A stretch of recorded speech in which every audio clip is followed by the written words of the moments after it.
Olá, meu caro aluno.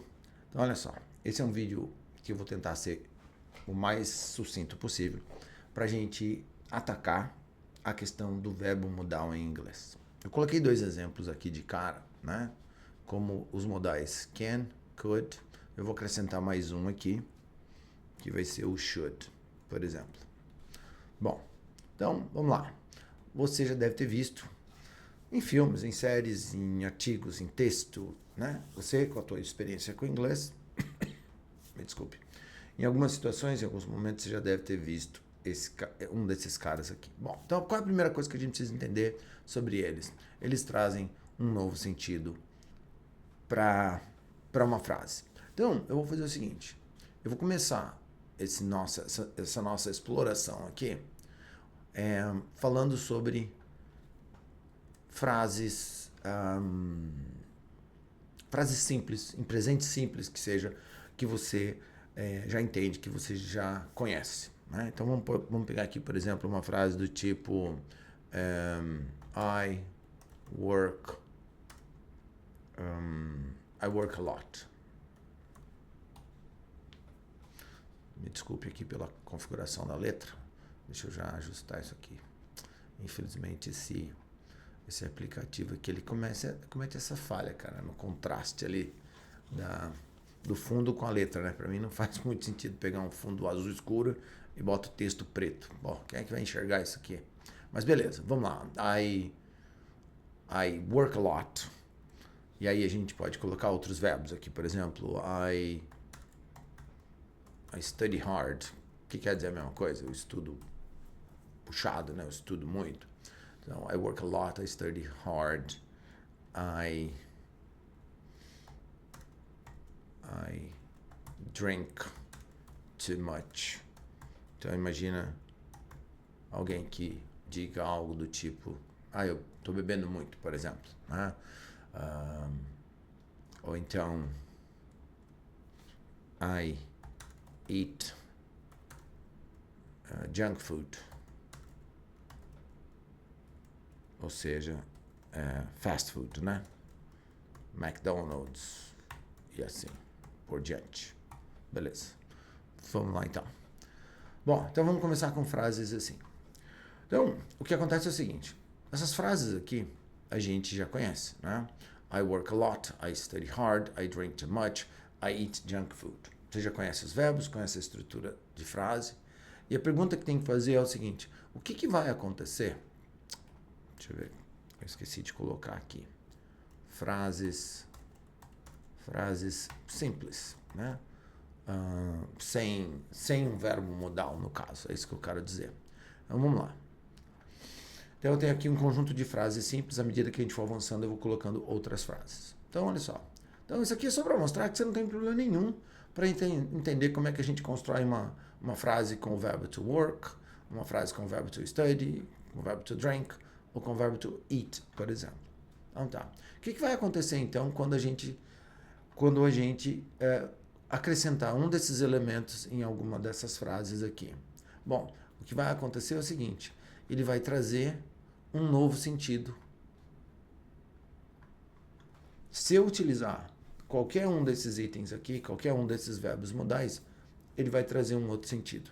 No caso do modal can, o primeiro sentido que a gente vai explorar aqui é o sentido de poder, no sentido de ser possível. Né? De ser possível.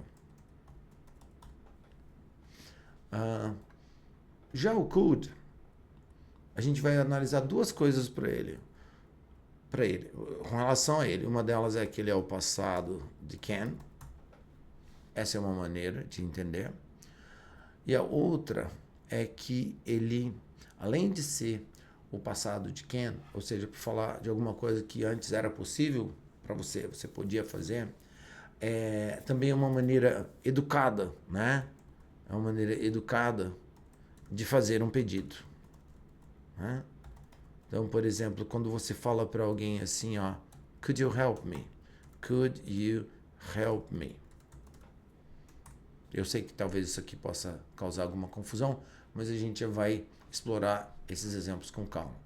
Então, então é uma maneira educada de se fazer um pedido. Quando eu falo assim, could you help me? O que é isso? Você poderia me ajudar? Então, o could, ele faz, ele envia essa mensagem, certo? Então, aqui isso pode causar alguma confusão, porque, por exemplo, como eu estou falando aqui, o can o could é o passado de can. Então, por exemplo, eu posso dizer assim, vamos supor que eu dissesse assim, algo relacionado a línguas, né? I can't speak Spanish anymore. Ou seja, não mais, né? Ou seja, eu não posso falar, eu não sou mais fluente, eu não consigo mais falar em espanhol. So I can't speak Spanish anymore. Mas no passado, quando eu era criança, porque eu morei na Argentina na minha infância, e aí eu poderia colocar a frase complementar essa mensagem aqui. But I could when I lived in... Vou trocar Argentina por Espanha aqui. Então, olha só. Voltando ao que eu estava falando antes. Como é que a gente usa o modal? Então, perceba que uma frase como I speak Spanish, você já entende. Eu falo espanhol. Quando eu coloco o can como um modal, eu estou acoplando a isso aqui um novo sentido. Eu acoplo um novo sentido ao verbo que está em questão aqui. Então, nesse caso aqui, o verbo principal, eu vou dar um highlight nele aqui, tá? Vou colocar ele dessa forma aqui. O verbo principal ali é o verbo to speak.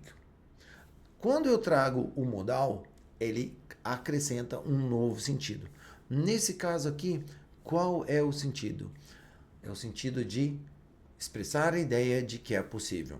Então, por exemplo, não é possível mais para mim falar espanhol, ou seja, eu não tenho mais essa habilidade, não posso mais, não consigo mais. Então aqui o poder no sentido de ser possível, de conseguir.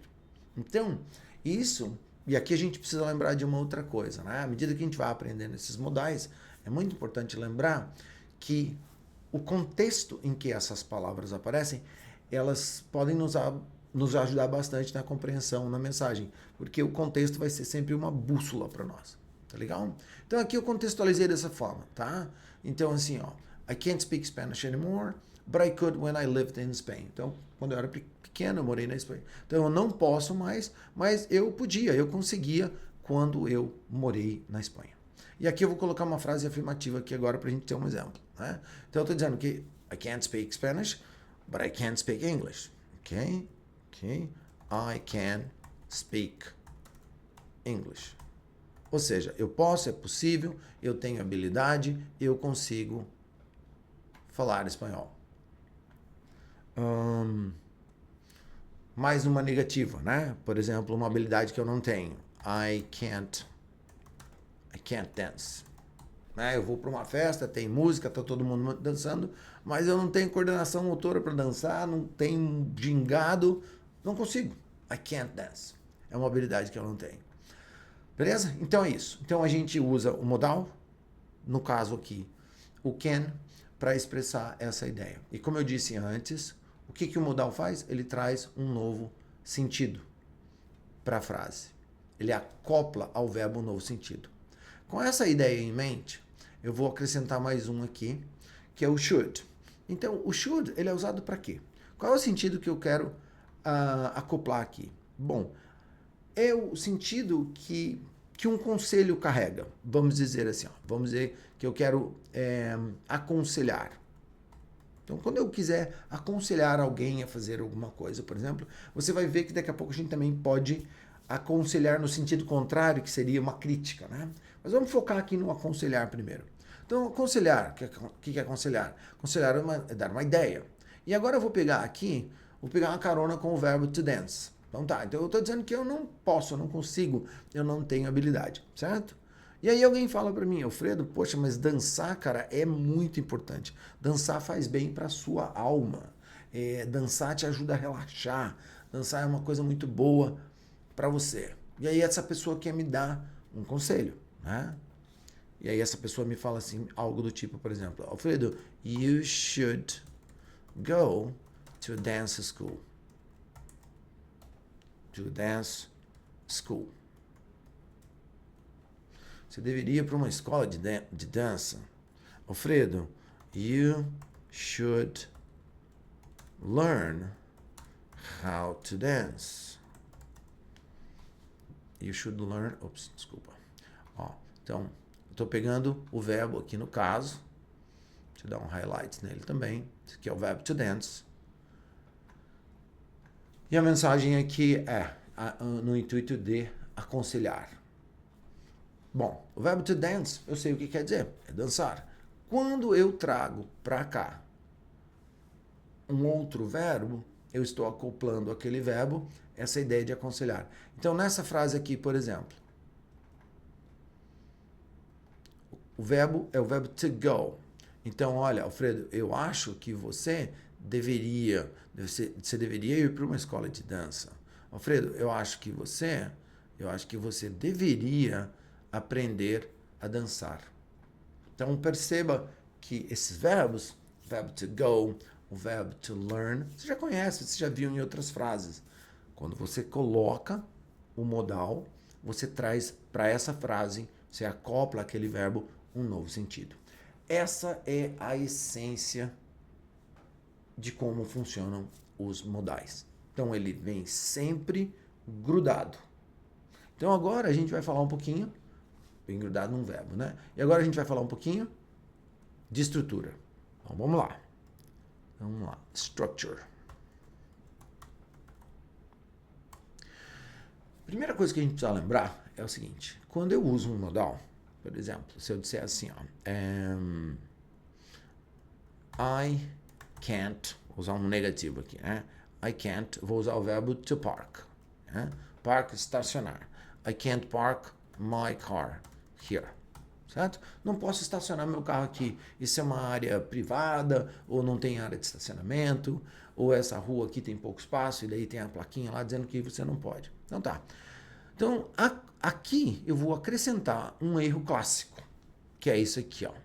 É normal os alunos se confundirem, ou sei lá, faz uma tradução literal na cabeça e ele vem aqui e coloca o verbo to park, porque o aluno pensa assim, pô, mas eu não posso estacionar, então eu preciso da forma infinitiva do verbo. Aí ele vai e coloca o to aqui. Bom, o que precisa ser salientado aqui? Isso aqui está super errado, né? Então a gente vai dar vou colocar um risco aqui, vamos marcar isso aqui como errado. Por quê? Porque depois de um modal, a gente sempre vai utilizar a forma base do verbo sem o to.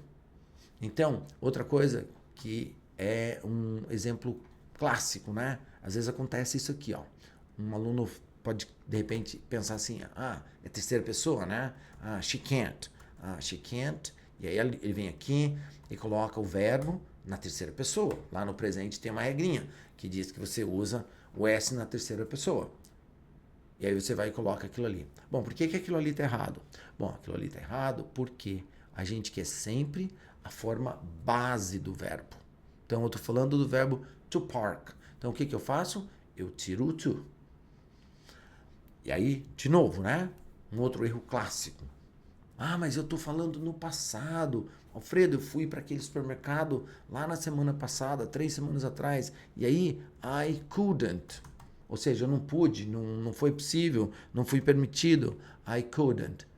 I couldn't parked. E aí, o meu aluno pensa assim, pô, mas é no passado, eu estou falando de algo que aconteceu na semana passada, e ele vem aqui e coloca isso aqui no passado. Bom, aí tem um erro aqui de novo. E por que tem um erro? Porque o que a gente precisa lembrar é que é assim, ó, tem uma regrinha aqui. O verbo que vem acoplado, né, que vem junto com o verbo anômalo, o verbo modal, que é o can, o could, e assim por diante, ele vai sempre vir na sua forma base. Ou seja, o que é a forma base? É a forma infinitiva sem o to. Então, to park, né? A forma base é park. To study, a forma base é study. To work, a forma base é to work. E assim por diante. Tá legal? Então, vou colocar alguns exemplos aqui. Então, eu vou colocar aqui, ó. O que eu quero é o base form, a forma base. Exemplos, então. Work. Study.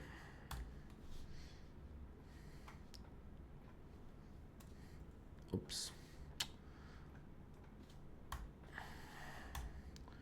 And live. Ok. Bom, beleza. Vamos ver. Esse vídeo está ficando meio longo já deu 15 minutos, eu queria que ele fosse mais curto. Então, vamos dar uma recapitulada aqui. Vamos lá. O que eu disse até agora? Vamos recapitular isso aqui. Disse o seguinte, que nessa aula a gente está vendo os verbos modais. Então, o que é importante a gente lembrar? O verbo no modal, ele pega uma frase como uma frase simples, onde eu tenho o verbo to work, o verbo to study, o verbo to drink, o verbo to eat. E o que ele faz? Ele acopla um novo sentido àquela frase. E aí a gente vê alguns exemplos aqui. Por exemplo, o modal can, quando eu falo de algo que é possível, né? Ah, algo pode acontecer. Aquilo é possível que aconteça. Então, por exemplo, no meu caso, é possível para o Alfredo falar inglês. I can't speak English. Eu consigo falar inglês. Então, é esse sentido que está acoplado aqui. A negativa é quando você simplesmente acrescenta o not. I cannot. Forma contracta, I can't. I can't speak Spanish. Eu não consigo falar espanhol. Eu não posso falar espanhol. Eu não tenho essa habilidade.